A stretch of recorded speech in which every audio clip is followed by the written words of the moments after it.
Hi, ഞാൻ വിദ്യയാണ്. ഞാൻ നിങ്ങൾക്ക് പരിചയപ്പെടുത്താൻ പോകുന്നത് വെണ്ടയ്ക്ക സൂപ്പാണ്. വെണ്ടയ്ക്ക സൂപ്പ് ഉണ്ടാക്കുവാൻ വേണ്ട ചേരുവകൾ എന്തെന്ന് നോക്കാം. വെണ്ടയ്ക്ക 4, സവാള 1, തക്കാളി 2, പച്ചമുളക് 1, തുവരപ്പരിപ്പ് 1/4 കപ്പ്, വെളുത്തുള്ളി 2 അല്ലി, ഉപ്പ് മഞ്ഞൾപ്പൊടി പാകത്തിന്, പാചക എണ്ണ 2 ടീസ്പൂൺ, പെരുംജീരകം 1/4 ടീസ്പൂൺ, കുരുമുളക് 1/2 ടീസ്പൂൺ, ജീരകം 1/2 ടീസ്പൂൺ, ജീരകം 1/4 ടീസ്പൂൺ, മല്ലിപ്പൊടി 1/2 ടീസ്പൂൺ, വറ്റൽമുളക് ചെറുത് 1, ചെറുനാരങ്ങ നീർ, പച്ചക്കൊത്തമല്ലിയില, കറിവേപ്പില, പാചക എണ്ണ ആവശ്യമാണ്. തയ്യാറാക്കുന്ന വിധം നോക്കാം.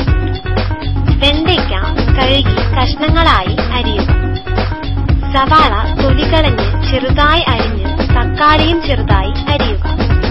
പെരുംജീരകം, കുരുമുളക്, ജീരകം ഇവ വറുത്തു പൊടിക്കുക.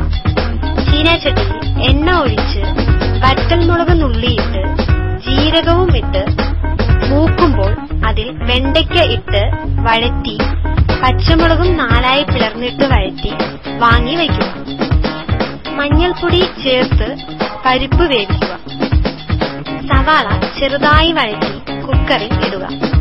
തക്കാളിയും ചെറുതായി വഴറ്റി കുക്കറിൽ ഇട്ട് വേവിച്ച പരിപ്പ്, വഴറ്റിയ വെണ്ടയ്ക്ക, ആവശ്യമുള്ള ഉപ്പ്, വെള്ളം മുതലായവയും ചേർത്ത് വെളുത്തുള്ളിയും ചതച്ചിട്ട് മല്ലിപ്പൊടിയും വറുത്തുപൊടിച്ച പൊടിയും ഇടുക. കറിവേപ്പിലയും പച്ചക്കൊത്തമല്ലിയിലയും ഇട്ട് കുക്കർ മൂടി 2 വിസിൽ വരുന്നതുവരെ വേവിച്ച് ചെറുനാരങ്ങ നീരും ചേർക്കുക. വെണ്ടയ്ക്ക ആട്ടിൻകരളിന് സമാനമായ പോഷകങ്ങൾ അടങ്ങിയതാണ്. കുട്ടികളുടെ ശരീരപുഷ്ടിക്കും ബുദ്ധി വളർച്ചയ്ക്കും മികച്ചതാണ് വെണ്ടയ്ക്ക സൂപ്പ്. ഇത് വാതപ്രശ്നങ്ങൾക്കും പരിഹാരമേകും.